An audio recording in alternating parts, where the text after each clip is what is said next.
members in that area, and we just want to send our thoughts and prayers to you this morning.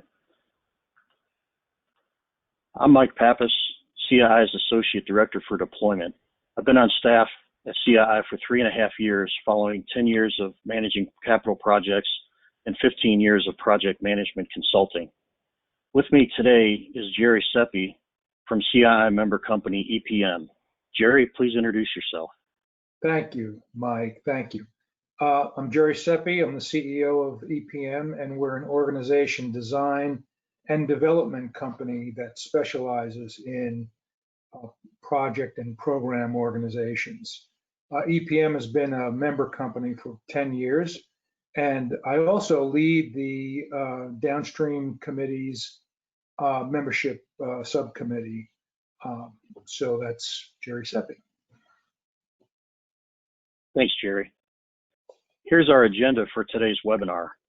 This webinar topic is brought to you by the Downstream and Chemicals Sector Committee. In their recent review of CII's knowledge base, this tool was identified as one that looked beneficial, but was not widely used in this sector. So here we go. This research began with the question, are there leading indicators that are useful during project execution to predict project outcomes? So it actually started as a look into leading indicators. I have a poll here that I'm going to launch.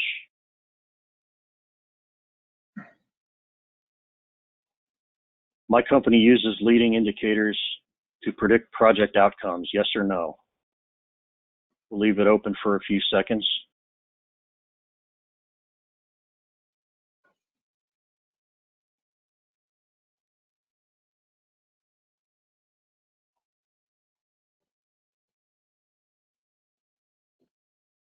So we have almost 80% of the people have participated, and 69% said yes, 31% said no. So as we go through this Project Health Indicator, of course, this is a tool that is designed to use leading indicators to predict project outcomes.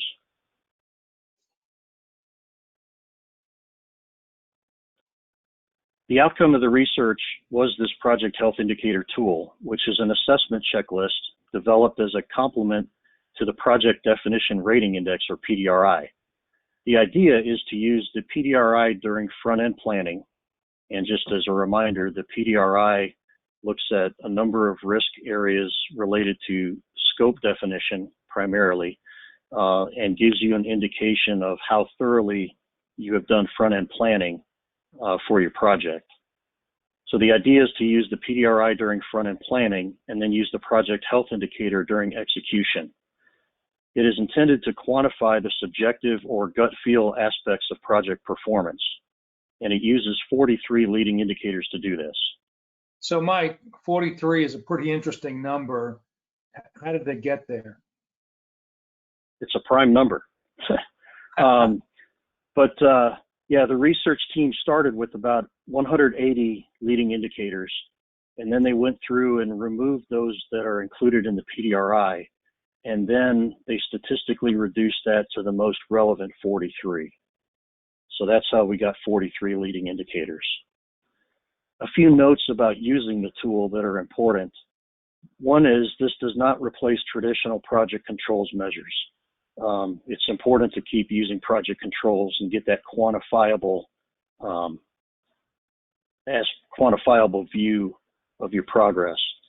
As you will see, due to the nature of some of the questions, it's important to conduct the review session with a neutral facilitator and representatives of the project team. Some questions might effectively be asked to the individual participants before the meeting as part of a pre-work exercise, either using the Excel spreadsheet, an online survey, or personal interviews. The tool itself at this point is an Excel spreadsheet. Most of the reviews take less than an hour to complete the questions. Of course, discussion of the issues can take longer than that, especially if there's not any pre-work. Like the PDRI, the score here represents your risk of not achieving desired results. This isn't a silver bullet, You have to follow up on the issues where the risk is indicated. These problems don't solve themselves. And like many tools, you can use this on a monthly or quarterly basis to track trends and identify issues as the project situation changes over time. Of course, you can use the questions to focus the team's attention on certain aspects of the work. Say if the project needs to put specific attention on safety or quality performance, or if the economic environment changes and there's more of an emphasis on cost control, as a couple of examples. The research team defined leading indicators as fundamental project characteristics and/or events that reflect or predict project health. Revealed in a timely manner, these indicators allow for proactive management to influence project outcomes.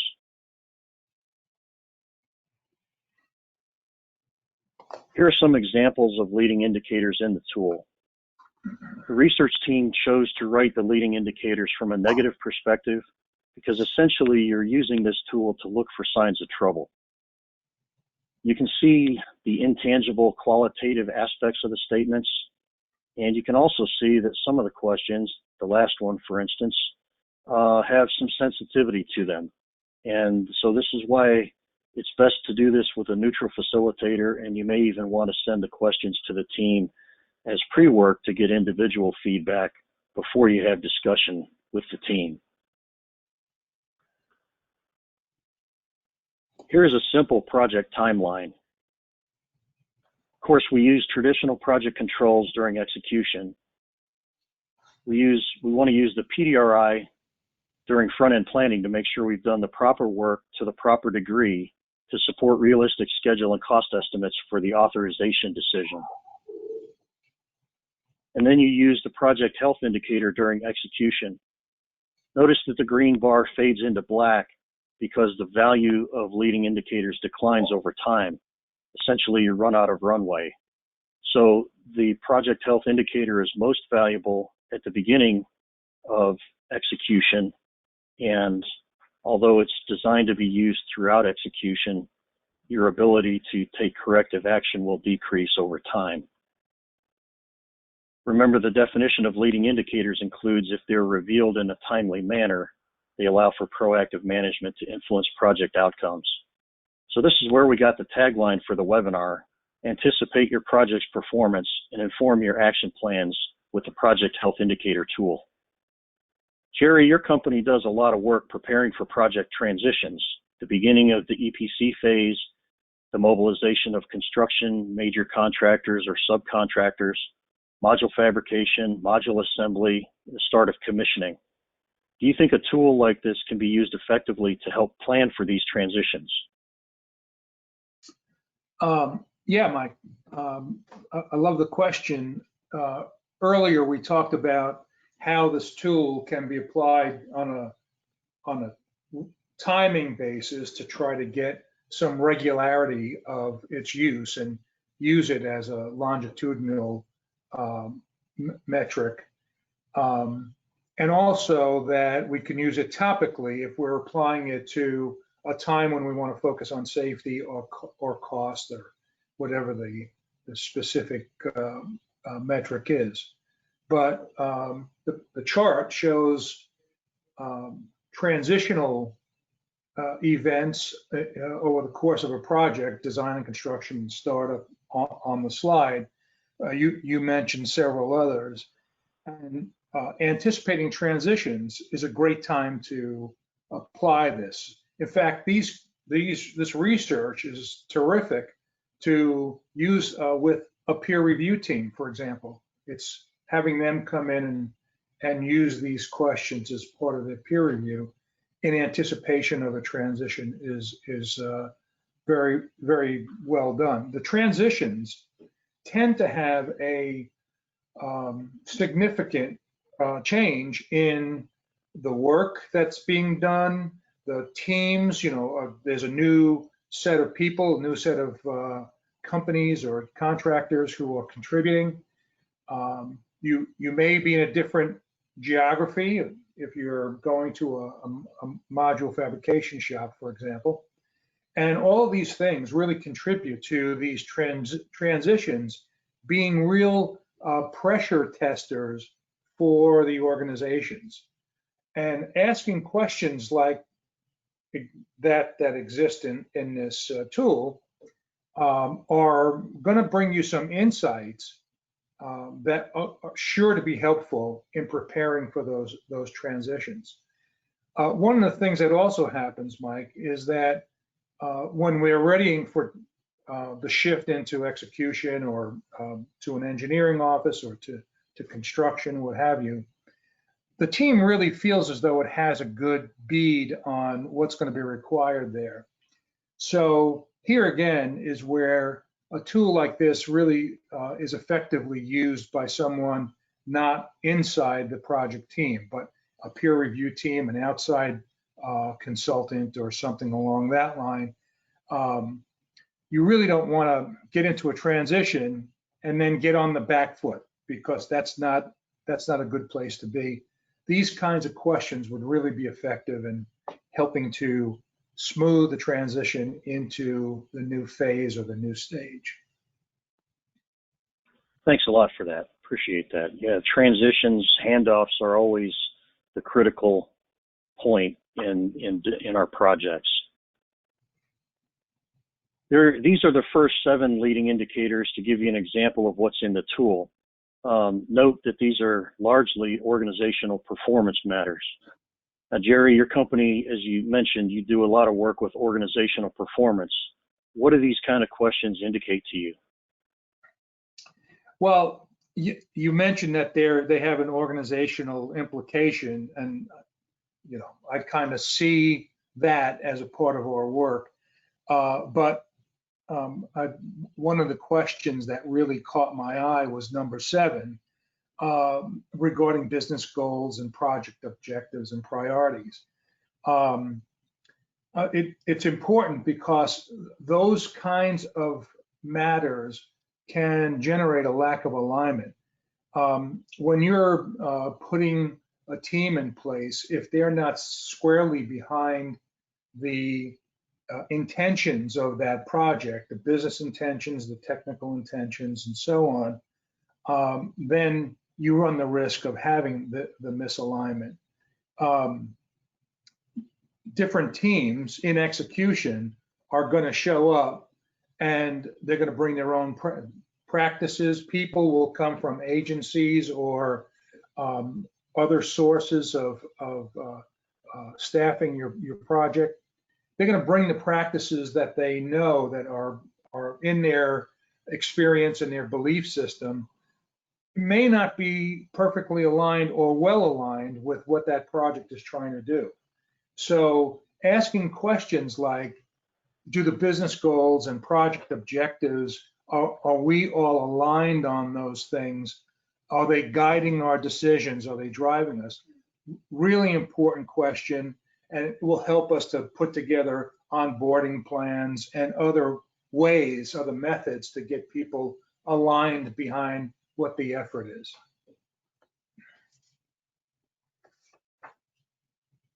Thanks, that's great. The next slide, actually, I'm going to show you this spreadsheet. If it will come up. It did not come up. Came up in the wrong place.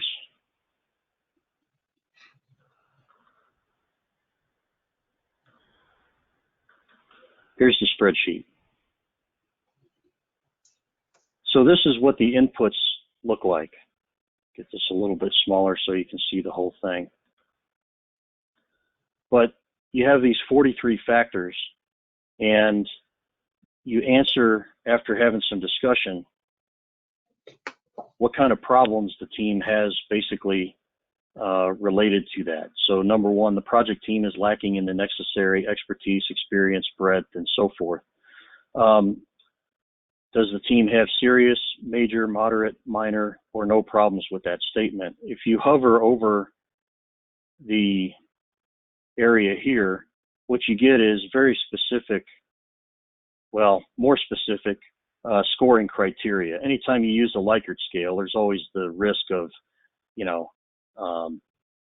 people being a little bit too optimistic or whatever. So what you have here is a more detailed definition of what needs to be considered in order to look at or to decide whether a problem is serious, major, moderate, minor, or no problem.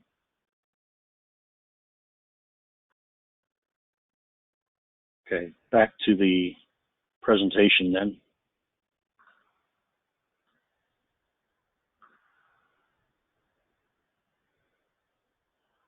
The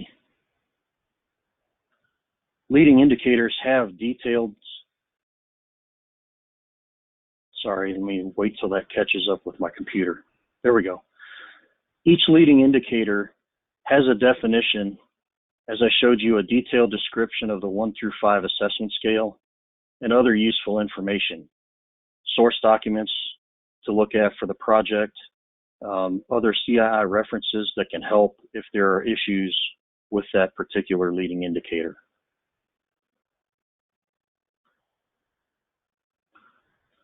All 43 of the leading indicators impact all 5 of the project outcomes, but to varying degrees. So here are the top 5 leading indicators that have the greatest impact on project safety outcomes. And I'll just let you look at those for a minute. I recently had a discussion with a colleague about safety training and behavioral observations being leading indicators. Now, this is certainly true, and I know since 2006, when this research was completed, the industry definitely has a much greater emphasis on training and behavioral observations, such that they're critical components of project-specific safety plans. Because they're included in the safety plan with this tool, they would be addressed as part of question 19 in the first line. The project is not following the requirements of a project-specific safety plan during construction. So we'd assume that as part of that, as part of a good safety plan, you would have training and behavioral observations included in that. Here are the top 5 leading indicators that impact project quality outcomes.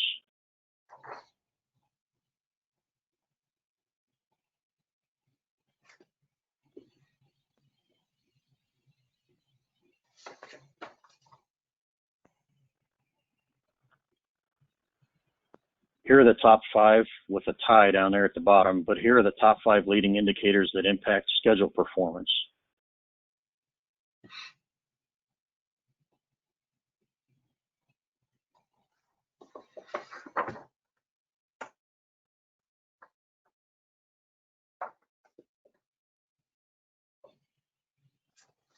Here's the impact on cost.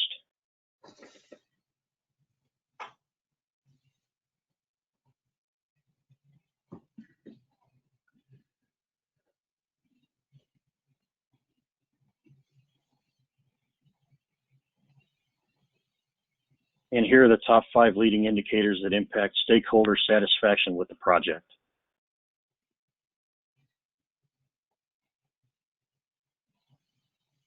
That's a really important one, because here you're working to get all of your stakeholders aligned behind your plans. Very important. Yeah, that's right. And we'll see in a minute, alignment plays a big part in this tool. So this is the first, after doing the input for the 43 areas, or questions rather, this is the first of the 2 output dashboards. This shows the risk to achieving successful project outcomes, both overall and in those 5 specific areas: cost, schedule, quality, safety, and stakeholder satisfaction. Based on the research, the gauges are red from 0 to 700 points. They're yellow from 700 to 850 and green from 850 to 1,000. Unlike the PDRI, high scores are better in this case. But these ranges are customizable based upon different project objectives, priorities, risk tolerance, and other project-specific factors. So you can adjust what the ranges of red, yellow, and green are.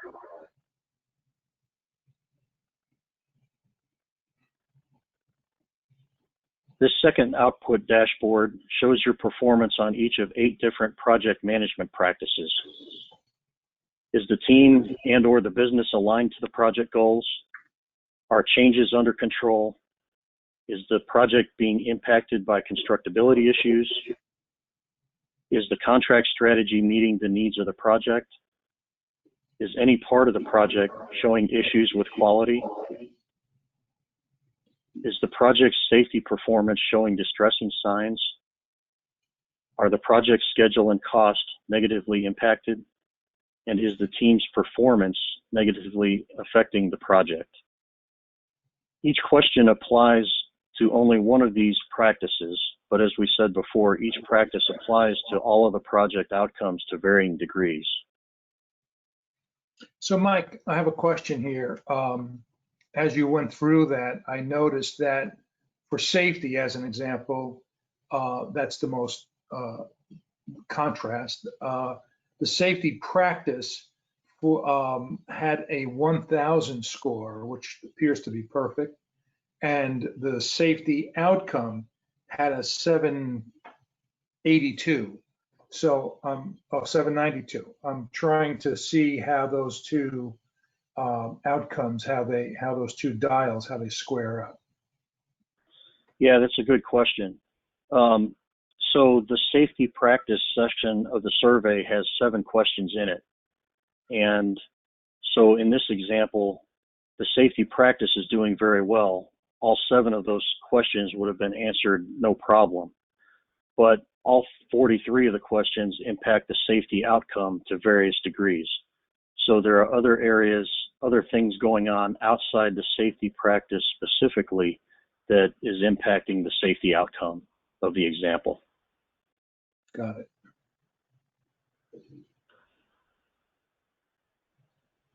As we summarize our presentation on this tool, I'd like to remind you, please, to submit your questions using the question box in your GoToWebinar control panel.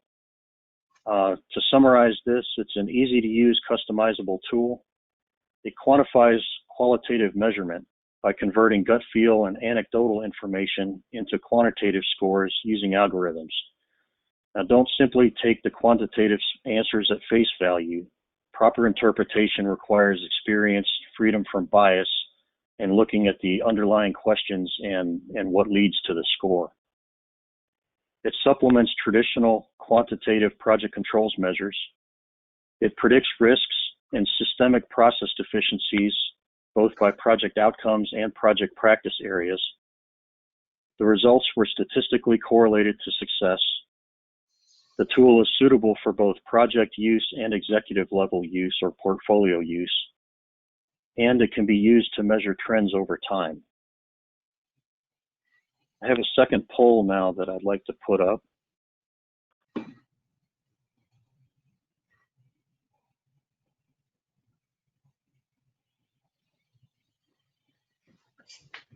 And this is basically asking you in the audience whether you have a qualitative project assessment during execution similar to this, or do you use the Project Health Indicator tool?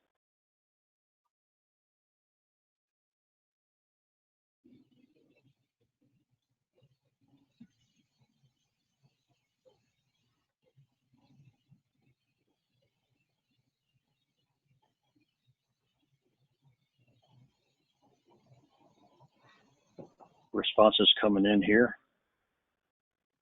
Okay, we've got about 70% that voted, and I'll share the results.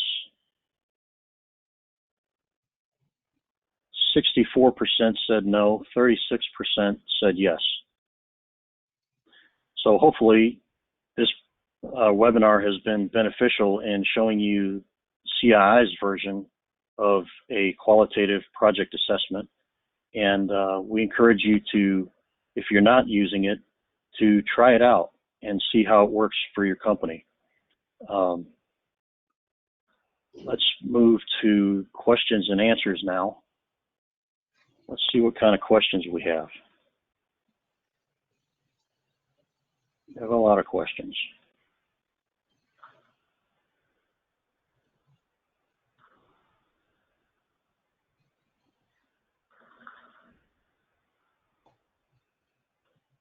Okay, how do you measure losing confidence? Good question. That's probably the team's losing confidence in the schedule and so forth. That is going to be defined specifically in that 1 to 5 pop-up in the tool that I showed you. The leading indicator input statement number 6 really caught my eye. I see that being done sometimes to accelerate schedule. Is this found to not be successful? Jerry, do you remember what number 6 was? I don't, but I can catch it pretty quick here. Construction is awarded before adequate completion of project design, including design packages result in an incomplete scope definition. Yeah, good point. So it seems this is being done sometimes to accelerate schedule. Yeah, that's true. And, has it been found to not be successful? I think probably in the majority of cases it's unsuccessful. What it's really doing, if you just take a completely neutral look at it, what it's really doing is it's putting a lot more risk on your execution. And so it doesn't mean that if you do this, you're doomed to failure, but certainly it adds more risk and puts you a little bit behind the 8 ball, I think. Where do you get the weight of each leading indicator? That came from the research that the research team did.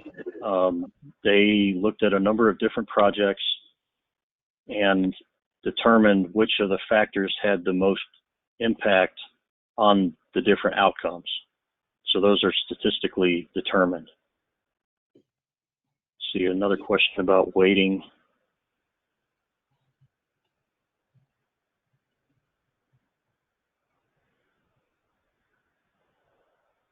Is there a category that somehow quantifies the known unknown factors? Some way to measure the uncertainty in a specific cost or factor? I'm not sure if there's a question for that or not off the top of my head. I'd have to go through all 43 questions and look. There are certainly known unknowns, and they add some uncertainty. A lot of times, if we're honest about what those are, those uncertainties are relatively small.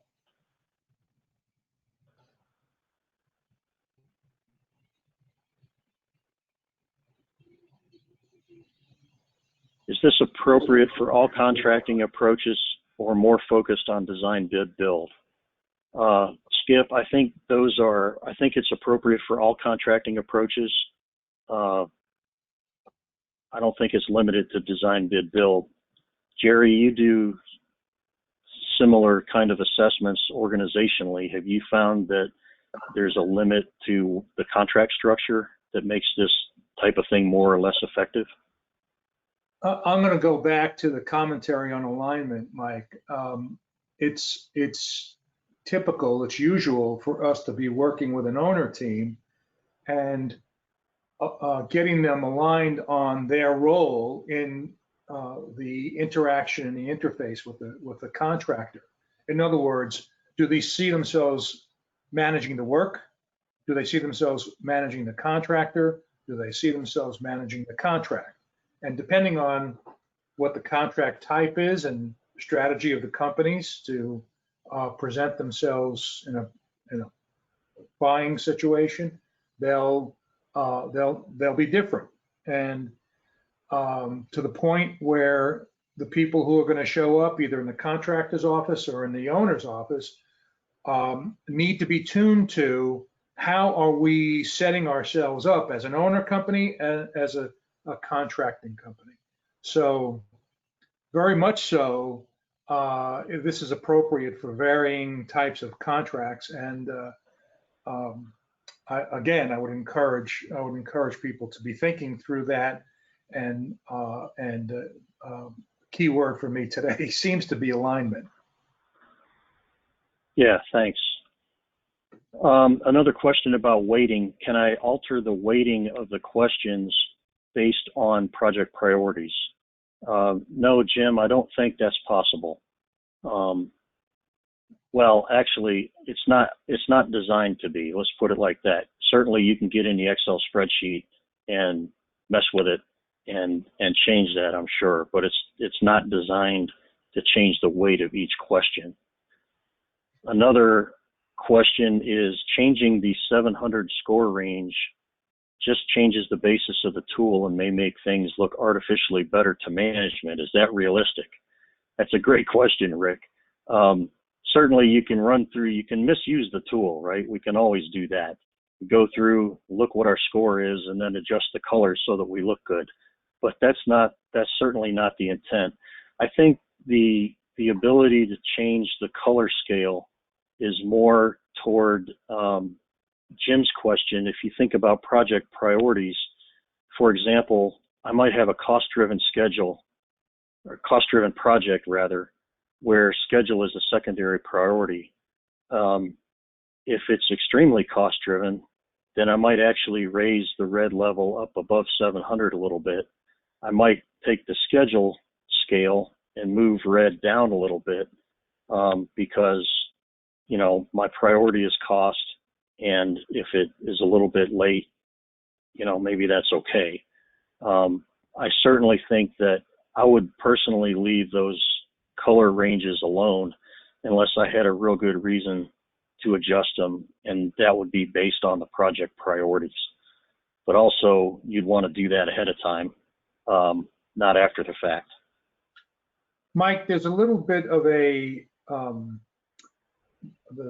part of that question, as I heard it, had a little bit of what's the strategy here? How do you go into tools like this? And at the outset, you mentioned that the questions were set in somewhat of a critical tone, because what the tool is trying to do is tease out those areas. It's trying to lift the high rocks in the stream so that the project team, management, whoever who's using the tool, they're able to see. They're getting the contrast from the responses, and it's not a matter of did we get the right answer. It's a matter of did we drive the right conversations, and Right. then did we tee up the right decisions that have to happen that enable us to forecast a more successful outcome. That's what this tool is for. That's right. And we got to be careful not to focus too much on the number of the score and so on and so forth. But you're right. It's a tool to help identify wisps of smoke, if you will, where you might have a fire starting. And by using leading indicators, ideally, we can identify these issues early and jump on them while they're still small before they have a significant impact on the project. Alan asks, are the health indicator questions different for each project phase, or can they be modified by phase? No, they're the same throughout execution. And now your answers to them may be a little bit different based on where you are and what's going on at the time. But the health indicator questions themselves are the same throughout execution. How often there's some, go ahead, Jerry. Yeah, I wanted to add to that its usefulness as a longitudinal tool, we want to, if you're going to use it every quarter or something along that line, you'd want to use the same questions. Great. Yeah, that's right. Use the same measurement over time so you can compare, find trends and so forth. Keith asked, what's the major difference between the PDRI and the Project Health Indicator? Keith, the major difference is what they're focused on and when you use them. The PDRI has questions in it that help you assess the thoroughness of front-end development or front-end planning that you've done on your project.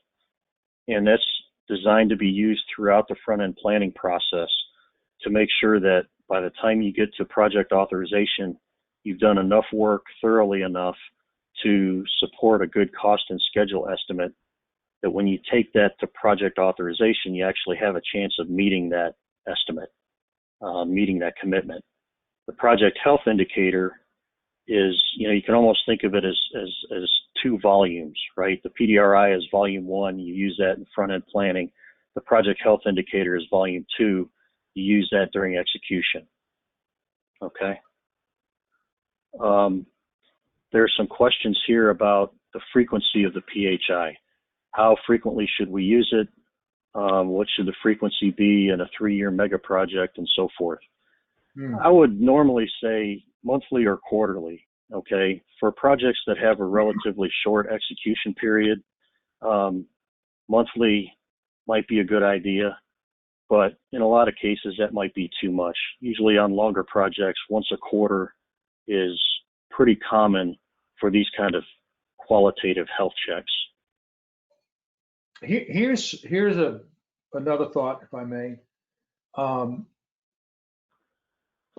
As opposed to a regularly timed use, if at the beginning of execution or concluding the feed phase, you look forward to see the events that are worth anticipating, like if you have a 3-year long mega project, more than $1 billion, let's say, the likelihood is that you're going to have some fabrication that's going to happen offshore, Mexico, what have you. So those events are always excellent to make sure that before you make that shift, that you're asking questions like this to tune your team. So I would look at go back to that graphic that you showed, and look in there in the project sequence and schedule and so on. We're going to do one here and here and here, and use it tactically in that way. Yeah, that's a great idea. You're going to have certain transitions in there automatically. Sorry, I don't know why my voice is being a little hoarse on me, but it is. I was looking to answer the question, somebody asked about the distribution of the questions.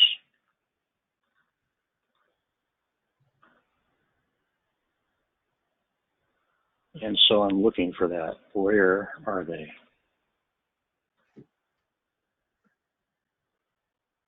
Oh, here it is. Okay, the distribution of the questions. 8 of the 43 questions address alignment. 4 questions address change management. 4 address constructability. 3 address contract strategy. 5 address quality. 7 address safety. 8 address project scheduling cost, project controls. 4 of the questions address team building, team performance. So Alexis, hopefully that answered your question. Lorena asked a great question. In the research, yeah, go ahead. There's a grid that tells you the distribution of the questions against the practice or outcome areas. That's right. That's right. It's in the manual. Let's see. Lorena asked a really good question, and Jerry, I'll give this to you as an experienced facilitator. How can you measure that business goals, project objectives, critical success factors are not being used by team members in the decisions they make? Well, there's first of all, a consulting practice typically begins by having introductory meetings with leadership and with key personnel. So that entree is an opportunity to find out if the conversation is picking up on these, I call them project intentions, if they're really working on the business priorities and the project priorities, if they know them well. And we do surveys and such that also ask questions around that. But sometimes you can walk around a project office or a construction trailer and see that they're doing a great job of posting up. These are the matters that we really care about, and you attend their meetings and you hear that they're making it relevant. It's not just paper hanging. So I think, and probably as I've experienced this, the physicality of being with project teams really is very helpful today in the COVID environment. We're having to do that remotely and virtually, so it has to be more intentional. So you really do have to have on your mind that you're going to try to test. And I think in the past, people have asked questions like, give me the priority of the project. Is it schedule first or cost first?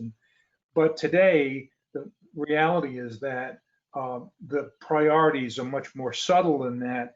And often, a project, in order to succeed, needs to have multiples of those. It's important for people to say, we're aligned on that. We understand that it's more than just schedule or cost. We want these things. This is what we're working on. So I do think that there's some visible signs, but I think the use of surveys and use of interviews, those are probably the most effective tools. Hope I answered the question. Thanks. Another facilitation tool, Ronnie asks, would you suggest conducting this assessment with all stakeholders individually or collectively? Executive management, project management team, frontline supervisors, field employees, client, etc. Mm-hmm. Yeah, we try to get the inputs from individuals first, and then bring the data to a collective. That's you want to have people speaking individually and with their own thoughts and beliefs and so on, rather than if they're collective, then the tendency is to bring the conversation into a more a particular view. So maybe the leader will make a comment, and then people will kind of cleave to that thinking, and you won't get the broadest view of ideas. And again, in tools like this, you really do want to have that. You want to be able to get the diversity of thinking, because that's where an oopsie daisy can be resolved in having those outliers, or a great idea can come up at the tails. So yeah, I definitely feel like individuals first and then the collective. Great. Let's see. Yeah, Rick's agreeing with you. And Jerry and I have talked about this too, that two-step, get input from individuals, because sometimes individuals will tell you things privately that you wouldn't get in a group, especially on some of those more sensitive questions. Let's see here.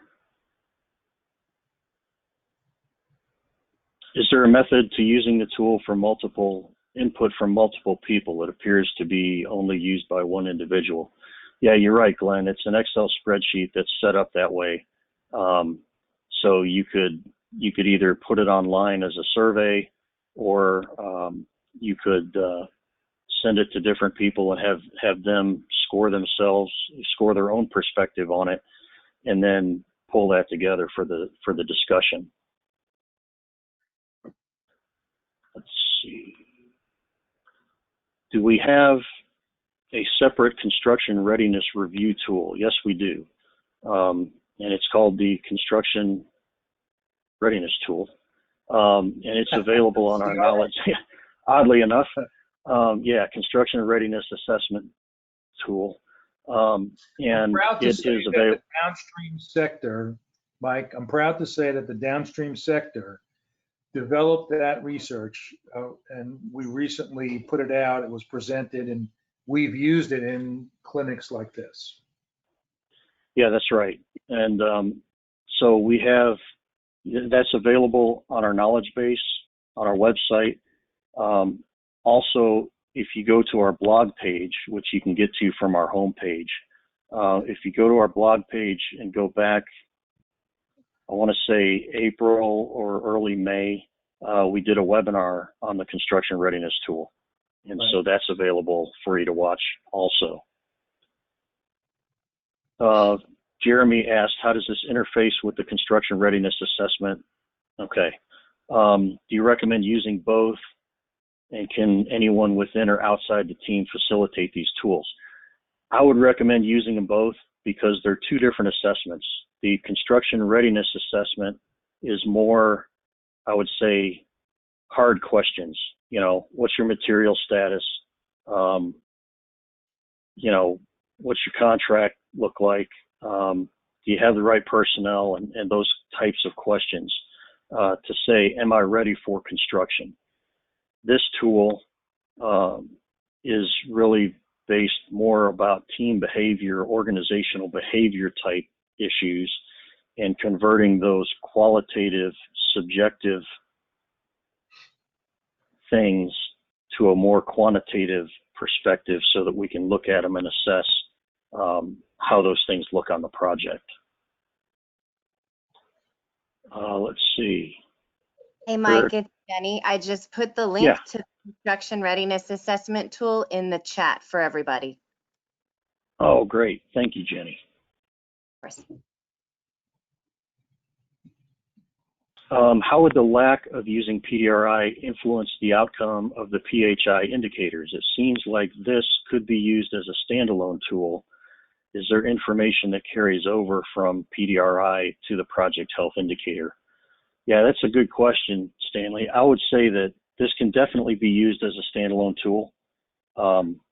It's designed to be used, you know, during execution. So you don't have to use PDRI in order to use this. There's another question here that are PDRI scores taken into consideration for PHI scoring?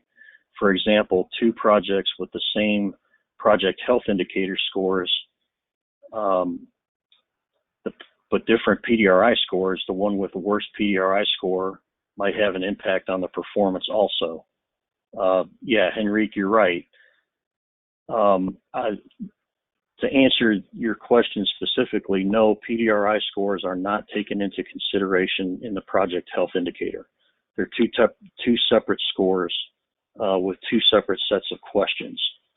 Now, if you had a project with a better or worse PDRI score, what I would expect to see is the project with the worst PDRI score is probably dealing with more issues during execution.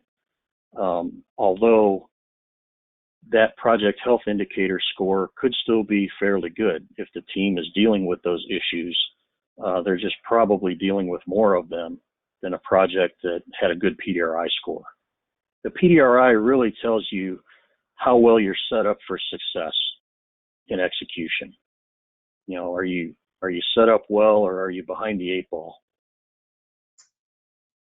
Jerry, you have a comment on that? Nope. Okay. All right, we're getting near the end of our questions here. And near the end of our... Yeah, that's right. We have an observation here. Trending over time is one powerful value of this tool.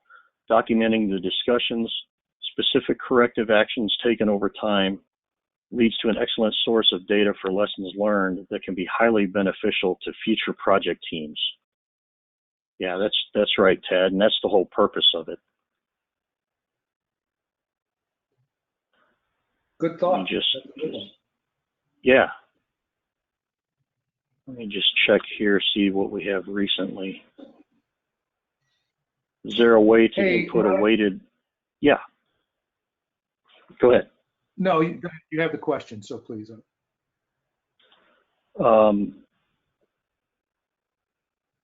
Is there enough information contained in the tool to assist the project team with the how to address identified weaknesses? Not specifically, although remember each one of those questions has an information sheet that shows other CII resources that can help you address that. So in an indirect way, yes, the tool can point you for questions that you answered that were answered poorly. This document can point you to other CII tools that can help you address those issues.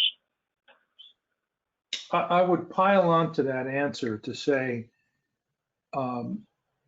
the big value comes from taking the information that you get out of here and converting it into an action.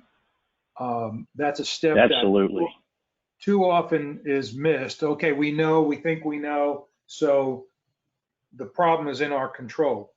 But without shifting into action, it's not going to give you the value of the time and effort and so on that you've put into it, and what the project may need. That's right. Well, we're almost out of time and we're pretty much out of questions. Let me get to our last slide here and just thank everybody for joining us. We appreciate your time. We hope that you enjoyed the webinar and found it useful. Don't forget to check CII's events page for the Advanced Work Packaging Summit on September 1st and 2nd, and also for future webinars. Stay safe and we'll see you next time. Mike, I wanted to make sure people knew that we were going to issue an email with an additional questionnaire that they can contribute to, and then we'll push out the responses that we've got back out to the people who participated. Great point. Thanks for that. Everybody have a great day. Thank you very much. Thanks, Jerry. Thank you. Thank you all.